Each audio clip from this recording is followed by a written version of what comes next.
سی یہ روڈ تک جتنی پول بجلی کے کڑے ہیں ابھی تک آپ لوگوں نے ہٹائے نہیں ہٹائے. ابھی اس کا مسئلہ آسان ہے بھائی. کانجو نہیں ہے اکیلا. آپ ایسا کریں کہ اسکیپ کے سامنے ایک روڈ بنا لیں, آپ برابانی کے سامنے ایک روڈ بنا لیں, اور اس کے علاوہ اگر آپ ہمارے ساتھ بیٹھنا چاہتے ہیں تو جتنے اسٹیک ہولڈرز ہیں اس کے ساتھ بات ہوگی تب ہم آپ کے ساتھ, ورنہ ہمارے ساتھ قانون کے مطابق آپ کام کریں گے. ہم قانون کی سے آگے نہیں جائیں گے. اور پلائی ووڈ ہم قتل نہیں مانتے, البتہ روڈ کھولنا ہے تو وہ بھی ہم اس طریقے سے کریں گے. پاکستان کے اندر روڈیں کھلے ہیں, 66 فٹ ہے, 66 فٹ کے لیے پھر ہم تیار ہوں گے انشاءاللہ, کیونکہ یہ بھی ہمارا ملک ہے. ہم کوشش کریں گے کہ ہم وہ بات نہ کریں جس سے نقصان ہو, جس سے ہمارے عوام کا نقصان ہو. ابھی میرا دوسرا مسئلہ یہ ہے کہ بازار میں, جو بازار سے میرا تعلق ہے, تو ایک بندہ قتل ہوا ہے, یہ اس کا باپ ہے, یہ بول نہیں سکتا ہے صحیح, اور یہ اس کا چچا ہے. ابھی تک اس کا پس بات نہیں ہوئی. کیا یہاں 12 محکمے کام نہیں کرتے؟ اس کا مجھے جواب دے. تیسرا بات ہمارا یہ ہے, میں اس لیے کرتا ہوں 22 لاکھ پودے یہاں تقسیم ہوئے. میں ایک زمیندار بھی ہوں. کوئی بھی بندہ ہمیں بتائے کہ کانجی میں کتنے پودے ہمیں دیے گئے ہیں, یہ پودے کس نے فروخت کیے ہیں.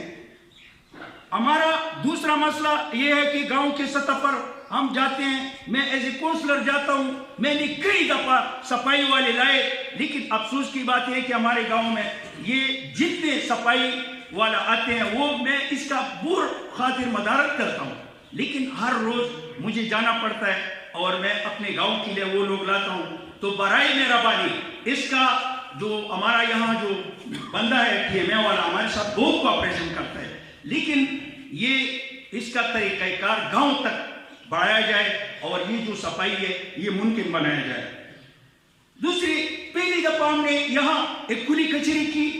ہم نے ڈسٹریبیوٹر, یہ بجلی کا جو بل ہے ہمیں نہیں پہنچتا ہے, یہ دکانوں میں رکھتا ہے اور پھر وہ نالیوں میں جاتا ہے, اور نالیوں میں جب جاتا ہے تو پھر کیا ہوتا ہے, پھر ان کے پاس اس کے جرمانے لگ جاتے ہیں. اس کے دفعہ 3-4 دفعہ میں نے بل اکٹھے کیے, میں اس ڈیو کے ساتھ گیا اور ابھی تک اس کا رزلٹ نہیں آیا. پچھلے کوری کچہری میں نے بات کی لیکن اس کا کوئی رزلٹ نہیں ہوا. تحصیل کے سطح پر ہم نے بات کی کہ بھائی یہاں ٹھیکیداری سسٹم ہے, اس ٹھیکیداری سسٹم کو ختم کیا جائے, کیونکہ جو لوگ یہاں بیٹھے ہیں وہ سیاسی طور پر بیٹھے ہیں اور رشوت لیتے ہیں. تو آپ ہمیں بتائیں گے کہ بھائی, آپ بتائیں گے کہ بھائی کون رشوت لیتے ہیں. رشوت جو کام نہیں ہوتا ہے اور کام جو کرتے ہیں وہ رشوت کے بغیر نہیں کرتے ہیں, تو اس پر بھی بات کی جائے. اچھا, ایک بات جو عام بات ہے اور آپ کر سکتے ہیں, یہاں ایئرپورٹ کے ساتھ ہماری آبادی ہے, ہماری زمینیں ہیں اور تقریباً 4-5 ہزار گھر ہے.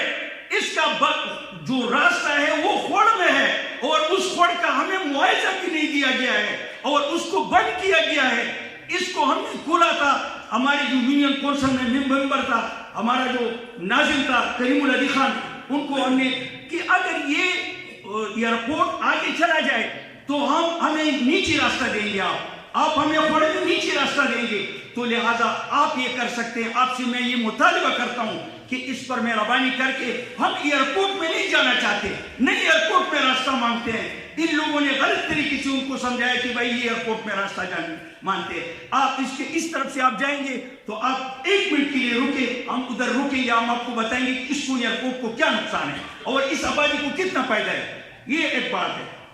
اچھا, ہمارا کام جو ہمارا ہائی اسکول ہے, میں اس کا ٹیچر کمیٹی ہے, اس کا ممبر ہوں. 2014-2015 میں کام شروع ہوا ہے, ادھر ایک ہال بنایا ہوا ہے اور ابھی تک اس کا جو ٹھیکیدار ہے شاہجی ہے اور وہ کام رکا ہوا ہے. ہائی اسکول کانجو, یہ آپ کر سکتے ہیں, جو کام آپ کر سکتے ہیں میں آپ سے وہی کام لینا چاہتا ہوں, تو وہ برائے مہربانی یہ کام کرے. دوسرا, ہماری یہ جو دریائی سوات ہے اس میں فشری کا جو کام ہے, تو جو کام اچھا کام کرتے ہیں, تو یہاں ایک انسپیکٹر ہے, میں اس کا صفت نہیں کرنا چاہتا, لیکن جو کام آدمی صفت کرتا ہے تو پھر وہ بولتا ہے یہ خوش آمد گر ہے, میں خوش آمد گر کبھی بھی نہیں بناؤں. تو اس وجہ سے آپ کو یہ کہتا ہوں کہ جو بندہ صحیح کام کرتا ہے اس کو اپنی جگہ رہ جائے. کامران نام ہے اور میں اس بات پہ خوش ہوں کہ وہ ہمارے جو مچھلیاں ہیں ان کے لیے شکار کا جو غلط طریقہ لوگ استعمال کرتے ہیں اس کو منع کرتے ہیں، لوگ اس کی آئل میں آ جاتے ہیں۔ میرے سر یہ چند سوالات تھے، آپ برائے مہربانی، بندہ قاتل ہے، آج یہ کہ میں یہ بازار آج تک بند کر سکتا ہوں، آج یہ جتنا عملہ آپ لوگ بیٹھے میرا کچھ بھی نہیں بگاڑے گا انشاءاللہ، کیونکہ میرا جو کام ہے میں وہی کام کرتا ہوں جو عوام کے فائدے میں ہوں، اور بچپن سے میرا یہی عادت ہے، میں یہی کوشش کروں گا کہ یہ قاتل سامنے آ جائے اور اس کو سزا مل جائے۔ یہ غریب لوگ ہے، اپنا دکاندار ہے، بڑی مہربانی۔ السلام علیکم ورحمۃ اللہ وبرکاتہ۔ میں ہوں Akhunzada Qazi Wasi Ullah, head of Islamic society at Eurasian school international education system. کیا آپ چاہتے ہیں کہ آپ کے بچے دینی اور دنیاوی علوم سے آراستہ ہوں؟ کیا آپ چاہتے ہیں کہ آپ کے بچے مستقبل میں آپ کی آنکھوں کی ٹھنڈک بنیں؟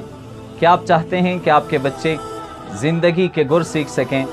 تو جی ہاں، دنیاوی علوم کے ساتھ ساتھ دینی علوم کے لیے ایک جدید سلیبس، جس میں بچوں کو ناظرہ، ترجمہ، قرآن پاک، اخلاق اور اسلامی طرز زندگی کے بارے میں لیکچرز دیے جاتے ہیں۔ تو آج ہی اپنے بچوں کو یوریشن اسکول کے ماحول سے وابستہ کیجیے۔